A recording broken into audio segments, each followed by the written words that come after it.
ಎಲ್ಲರಿಗೂ ನಮಸ್ಕಾರ. Life to land ಚಾನಲ್ಗೆ ಸ್ವಾಗತ. ಕೃಷ್ಣನ್ಗೆ ಇಷ್ಟ ಆಗೋ ರೀತಿ ನಾನಾ ರೀತಿಯಾದಂಥ ತಿಂಡಿಗಳನ್ನ ಮಾಡ್ತಾರೆ. ಅದರಲ್ಲೂ ಸಹ ಚಕ್ಲಿ, ತೇಂಕೋಳು ಇದೆಲ್ಲ ತುಂಬಾ ಫೇಮಸ್. ಆದರೆ ಇವತ್ತು ನಾನು ತೋರಿಸಿರುವಂಥ ಈ ಒಂದು ರೆಸಿಪಿ ಅಯ್ಯಂಗಾರು ಮನೆಗಳಲ್ಲಿ ಹೆಚ್ಚಾಗಿ ಮಾಡ್ತಾರೆ.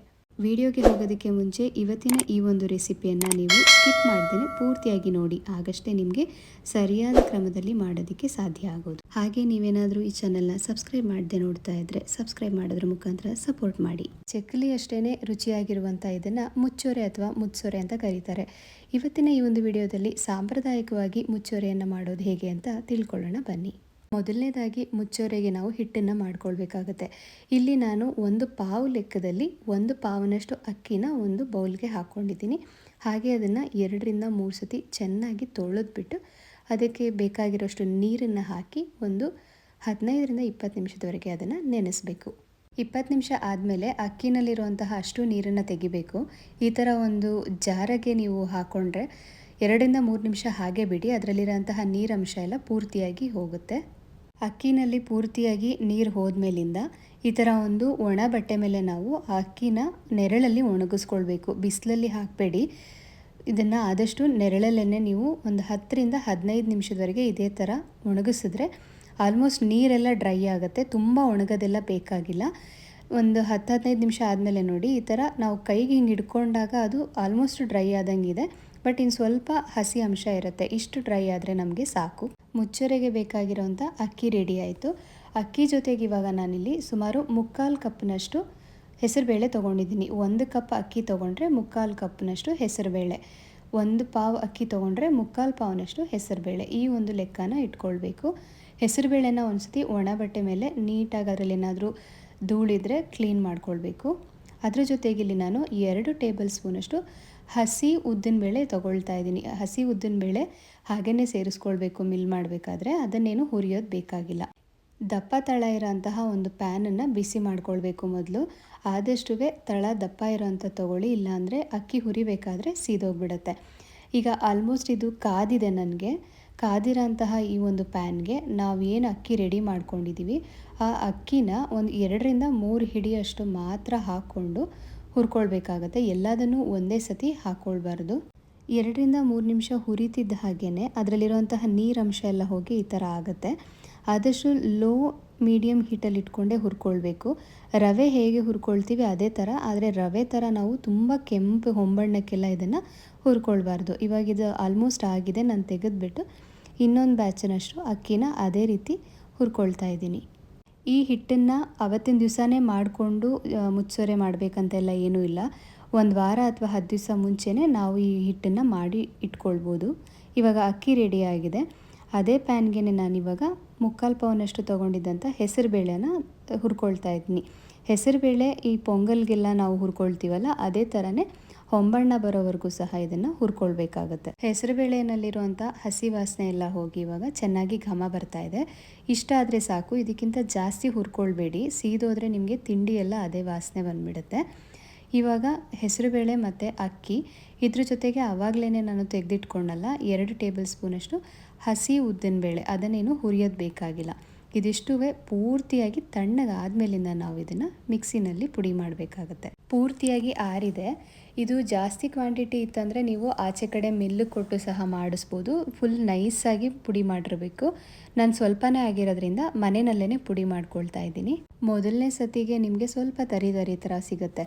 ಹಾಗಾಗಿ 2-3 ಸತಿಯಷ್ಟು ನೀವು ಮಿಕ್ಸಿಗೆ ಹಾಕಿ ಪೂರ್ತಿ ನೈಸಿಗೆ ಅಕ್ಕಿ ಹಿಟ್ಟು ಯಾವ ಥರ ಇರುತ್ತೆ ಆ ಅಕ್ಕಿ ಹಿಟ್ಟು ಥರನೇ ನೈಸಾಗಿ ನೀವು ಪುಡಿ ಮಾಡಿ ಇಟ್ಕೊಳ್ಬೋದು. ಈಗ ನಾನು ಆಲ್ಮೋಸ್ಟು 1 ಪಾವು ಅಕ್ಕಿ 3/4 ಪಾವ್ನಷ್ಟು ಹೆಸರುಬೇಳೆಗೆ ಇಷ್ಟು ಹಿಟ್ಟು ಸಿಕ್ಕಿದೆ. ಇವಾಗ ಮುಚ್ಚೋರೆ ಹಿಟ್ಟು ರೆಡಿ ಇದೆ. ಮುಚ್ಚೋರೆ ಮಾಡೋದು ಹೇಗೆ ಅಂತ ನೋಡೋಣ ಬನ್ನಿ. ಒಂದು ಬೌಲಲ್ಲಿ 2-3 ಟೇಬಲ್ ಸ್ಪೂನಷ್ಟು ಬೆಣ್ಣೆನ ಸಾಟೆ ಮಾಡಿ ತೊಗೊಂಡಿದ್ದೀನಿ. ಅಂದರೆ ನೀವು ಬೆಣ್ಣೆನ ಕೈಯಲ್ಲಿ ಮಿಕ್ಸ್ ಮಾಡ್ತಾನೆ ಇದ್ರೆ ಈ ಥರ ಕರಗುತ್ತೆ. ಆ ಕರಗಿರೋ ಅಂತಹ ಬೆಣ್ಣೆಗೆ 1 ಕಪ್ನಷ್ಟು ನಾವು ಮಾಡಿಟ್ಕೊಂಡಿದ್ದಂಥ ಮುಚ್ಚೋರೆ ಹಿಟ್ಟನ್ನ ಸೇರಿಸ್ಕೊಂಡಿದ್ದೀನಿ.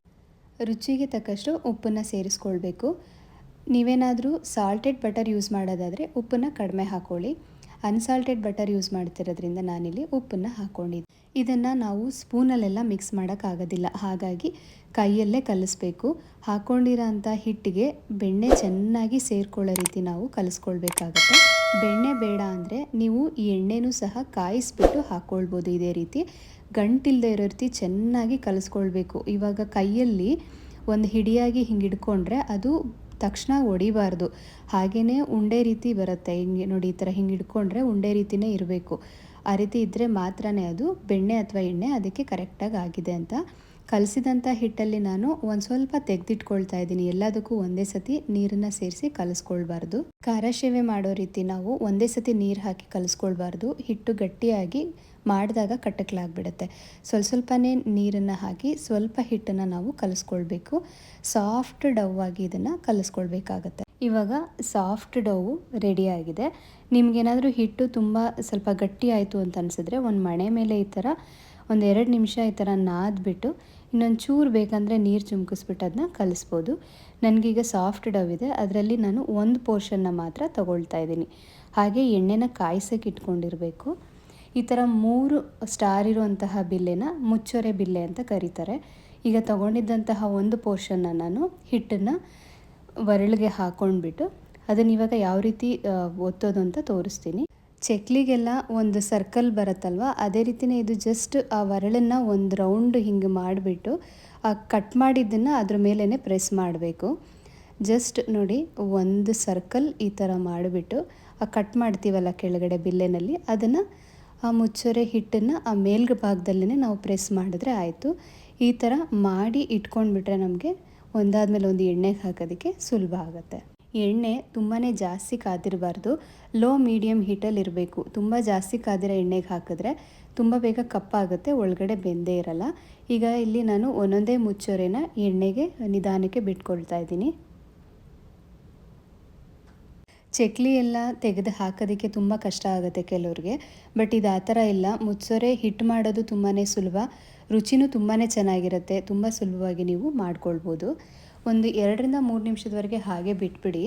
ಈ ಥರ ಒಂದು ದೊಡ್ಡ ಜಾರದಲ್ಲಿ ಏನಾದರೂ ಈ ಥರ ತಿರುಗ್ಸಕ್ಕೆ ಹೋದರೆ ಅದು ಒಡೆದೋಗ್ಬಿಡುತ್ತೆ.